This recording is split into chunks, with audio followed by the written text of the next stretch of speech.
Burkina Faso has just taken a step that very few could have predicted.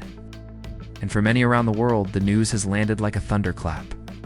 Elections, the one event that most people see as the heartbeat of democracy, are now off the table, at least for the foreseeable future. And while some are calling it bold, others are whispering words like dangerous, risky, even heartbreaking. It's hard not to feel a swirl of emotions while trying to process this. There's the immediate shock, of course, that sharp inhale of breath when you first read the headline. No more elections? Really? But after that comes something heavier, something more complicated. A mix of curiosity, concern, and this lingering question that won't stop echoing. What does this mean for the people living there? For many Burkinabe citizens, the last decade has been a blur of upheaval. Coups, protests, violence from extremist groups, shifting alliances, and constant political instability have left scars that are both visible and invisible. Elections were supposed to be moments of hope, a chance to pause the chaos and imagine something better. But time and time again, that hope seemed to crumble almost as soon as it appeared, replaced by disappointment, mistrust, and sometimes fear. So when the current leaders stood before the country and said there would be no more elections, it wasn't just an announcement. It was almost like they were saying, we can't keep pretending this system works anymore. For people outside the country, this decision can sound outrageous. In so many places, democracy is treated like sacred ground. You don't just walk away from it. But inside Burkina Faso, the story is more tangled. Some people are exhausted, worn down by the cycle of voting for leaders who promise peace and deliver chaos. They're tired of seeing ballots counted while bullets still fly in the north. Tired of feeling like elections are theater while real life keeps burning around them. Others, though, are terrified. They know that once you give up elections, it can be hard to get them back. They fear what comes next: rule without accountability, power without limits, silence where there should be debate. They worry that today's promise of stability could become tomorrow's excuse for oppression. It's a fear that creeps in quietly, like a shadow at the edge of the light. And then there are the young people, who make up the majority of Burkina Faso's population. They've grown up in a world where instability is normal, where governments change like the seasons, and where promises of change often fade as quickly as they appear. Some of them are angry, some are hopeful, and many are just confused. They want peace. They want jobs. They want a future that feels like it belongs to them. If giving up elections could somehow deliver that, some are willing to take the gamble. But others can't shake the worry that they're trading away their voice for something that might never come. This is what makes the moment so strange. It's not black and white. It's not as simple as good or bad. It's human, messy, emotional, and that's why it's sending such a ripple of shock across the globe. Because it's forcing everyone to ask questions that are deeply uncomfortable. What do you do when the system that's supposed to protect you keeps failing? How long can people wait for democracy to actually work for them? And how much are they willing to sacrifice for the chance at stability? The leaders behind this decision have framed it as necessary. They talk about rebuilding the country from the ground up, about focusing on security and unity before politics. In their words, democracy can come later once there's a country strong enough to hold it. They argue that constant elections have become distractions, fueling division when what they need is solidarity. It's a message that resonates with some, especially in rural areas where people are living through daily violence and just want the killing to stop, but trust is fragile. And in a country where so many promises have been broken, words alone are not enough. People are watching closely. Some are holding on to cautious hope, while others are already bracing for disappointment. You can feel that tension in the air, like the pause before a storm. Around the world, leaders and analysts are reacting with a mix of alarm and fascination. Some warn that this could set a dangerous precedent, encouraging other struggling democracies to abandon elections as well. Others quietly admit they understand why it happened. That when you're drowning in crisis, sometimes the usual rules feel like weights pulling you under. Still, even those who sympathize are nervous, because history has shown how quickly a temporary pause on democracy can harden into something permanent. What's especially striking is how quiet the streets of Ouagadougou have been. No huge protests, no roaring celebrations either. Just this strange, uneasy calm. It's almost as if the whole nation is holding its breath, waiting to see what comes next. Will this be the start of something new? Something that finally brings peace? Or is it the first step down a road that ends in silence and control? No one can say for sure. Conversations in cafes and markets are filled with speculation. Some say this is the only way forward, that elections have only brought false hope, and it's time to try something different. Others shake their heads in disbelief, asking how a country can truly belong to its people if those people can't choose their leaders. The older generation talks about all they've seen before, the revolutions, the coups, the fleeting moments of hope. The younger generation scrolls through their phones, sharing memes, rumors, and half-truths, trying to make sense of it all. There's this subtle ache underneath it all, a quiet sadness that something once seen as a symbol of progress has been set aside, even if just for now. But there's also a flicker of stubborn hope, because people in Burkina Faso have endured so much, and somehow they keep going. They adapt, they survive, they dream. Even in the middle of all this uncertainty, they're still imagining a future where things could be better, even if no one can quite picture what that future looks like yet. And maybe that's what makes this moment so haunting. It's not just about politics. It's about people trying to find a way to keep believing. And tomorrow, when today feels like it's crumbling beneath their feet, the sudden halt of democratic elections in Burkina Faso has left an entire nation, and much of the world, caught between disbelief and uneasy silence. It's the kind of news that makes you stop mid-breath, your mind struggling to catch up with what your eyes are reading. Elections, that familiar rhythm of voices rising, ballots cast, fingers inked, hopes placed are suddenly gone, cut off like a thread.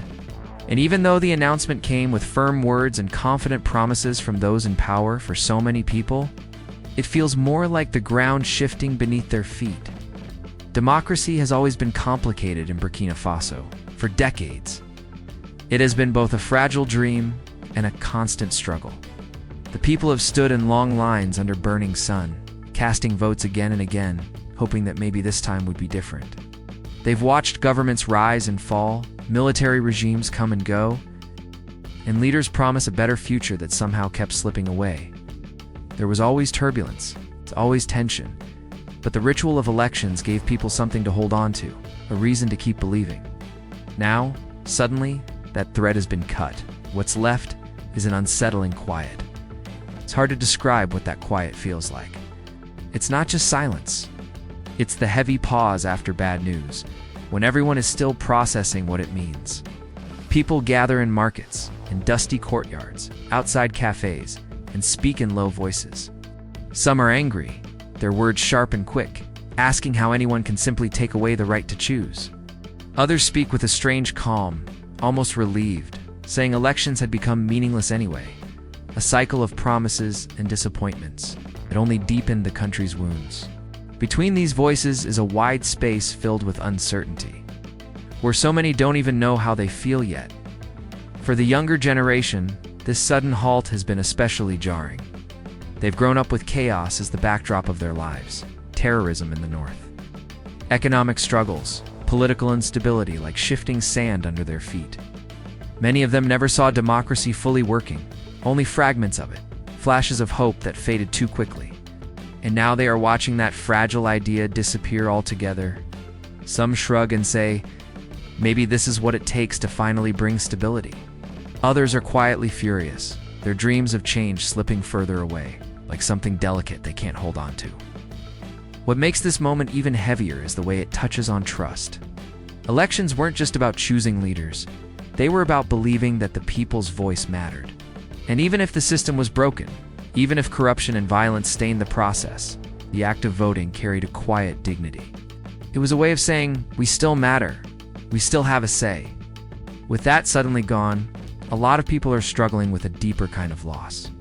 It's not just political, it's personal. It feels like being left out of your own future. The leaders who made this decision say it was necessary. They speak of rebuilding, of focusing on security, of pausing politics so the country can heal. They paint a picture of unity. of everyone working together without the noise of campaigns or the chaos of contested elections. To some, especially those in regions torn apart by conflict, this sounds like hope. They want peace more than anything. They want to walk to school without fear, to farm their land without hearing gunfire in the distance, to build something solid for their children.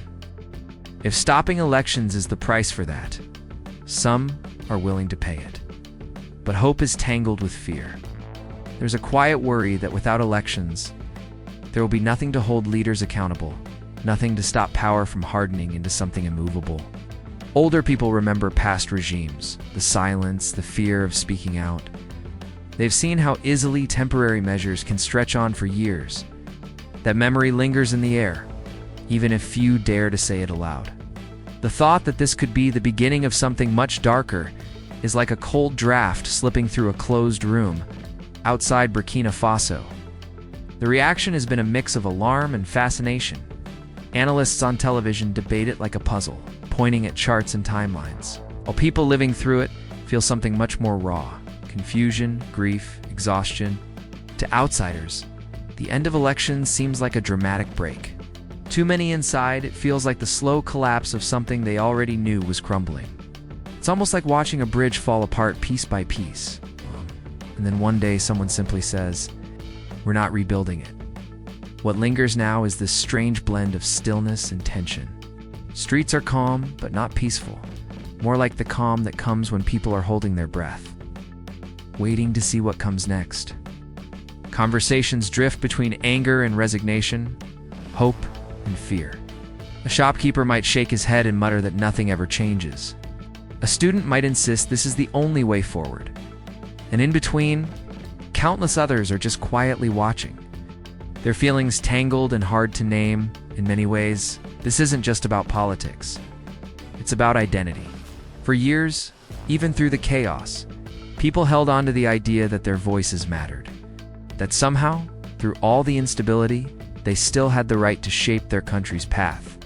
Taking away elections has shaken that belief, left a hollow space where certainty used to be. It's like the country is standing at the edge of something unknown, and no one can see what lies on the other side. The rise of military-led governance in Burkina Faso has unfolded like a slow, heavy storm rolling across the land, not sudden enough to shock in a single moment, yet powerful enough to reshape everything it touches. It didn't happen with cheering crowds or colorful campaigns, but with the silent thud of boots on the ground and the firm, its unblinking voice of authority declaring that things could no longer continue the old way. And for many, it's a moment that stirs something complicated deep inside. A mix of fear, relief, defiance, and exhaustion, all tangled together. People in Burkina Faso have lived through years of uncertainty. Years where governments changed so often it almost felt like the country was stuck in a revolving door. Coups became part of the background noise of life, something you flinch at but somehow grow used to. Each time a leader fell, there was a flicker of hope that maybe this new group, these new faces in uniform, might be different. And each time, that hope seemed to fray a little more. Now the uniforms are not temporary visitors. They have become the government itself, and that realization has left people feeling like they've stepped into unfamiliar territory without a map. In some ways, it's not surprising how it got here. In many parts of the country, armed groups have spread fear like wildfire, leaving villages shattered and lives uprooted. People cried out for protection, for someone, anyone, to restore order. When the military stepped forward, promising strength and stability, some saw it as the only choice left. They were tired of leaders who seemed more concerned with elections than with safety. Tired of the endless speeches while gunfire echoed in the distance. So when soldiers took charge, some people felt a strange kind of comfort, as if the country had finally stopped spinning for a moment. But comfort can be fragile, and not everyone feels it. There's a deep, uneasy tension just under the surface. A quiet fear of what happens when power is held by those trained to fight rather than to listen.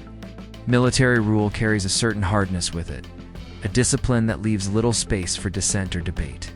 People whisper about it in market stalls and over dusty cups of tea, wondering what it will mean for their freedom to speak, to protest, to dream out loud without fear. There's an old saying that once soldiers take the stage, it's hard to know when they'll step back. And that thought lingers like a shadow. For younger people, this shift has been especially disorienting. Many of them have grown up watching the world through glowing screens, seeing stories of democracy and rights and freedom in other places, and wondering why their own country can't seem to find steady ground.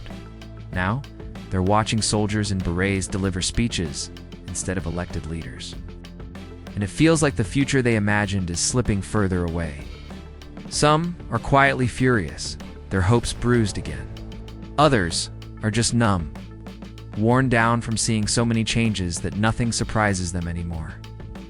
Yet, even in this uncertainty, there are those who still cling to hope.